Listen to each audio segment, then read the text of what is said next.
Indonesia, ada yang bilang generasi pertama membangun, generasi kedua membesarkan, generasi ketiga menghancurkan, habis gitu. Ada studi dari WealthX, dia tuh rutin bikin tiap tahun. Pengen tahu proporsi bilioner di dunia, itu tuh mana yang self-made, mana yang kaya dari warisan. Oke. Ya kan? Orang tuh selalu bilang kan, pasti banyakan yang dari warisan. Ternyata enggak. Mayoritas bilioner di dunia yang sekarang masih hidup, itu adalah orang yang self-made.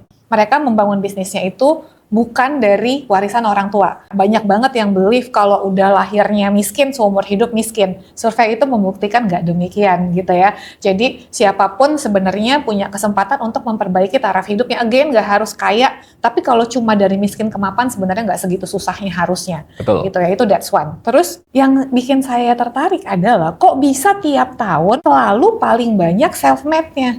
Anak-anak dari yang self-made 10 tahun yang lalu sekarang kemana? Harusnya kalau 10 tahun yang lalu mayoritas self-made, harusnya 10 tahun kemudian banyak kan warisan dong. Iya kan? Artinya banyak anak-anak bilioner yang sekarang bangkrut. Itulah kenapa ketika disurvei ulang lagi 1 dekade, 2 dekade kemudian tetap bilioner yang sekarang masih hidup itu mayoritas self-made. Makanya kalau di Indonesia ada yang bilang generasi pertama membangun, generasi kedua membesarkan, generasi ketiga menghancurkan, habis gitu.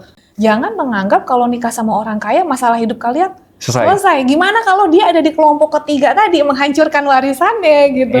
Dan mereka nggak pernah jadi perintis, nggak pernah ngerasain susahnya mulai dari nol, nggak gampang gitu kan. Makanya ya nggak apa-apa mau nikah sama yang orang kaya ya bagus-bagus aja, good for you. Tapi lihat juga mentality orangnya kan. Dan yang nggak kalah penting kitanya juga sebagai perempuan harus berdaya lah, harus bisa empower ourselves ya. Kalaupun amit-amit nggak bangkrut, tapi kalau meninggal duluan, kita nggak bisa ngelola warisannya gimana? Sama aja ya? Sama aja, habis juga.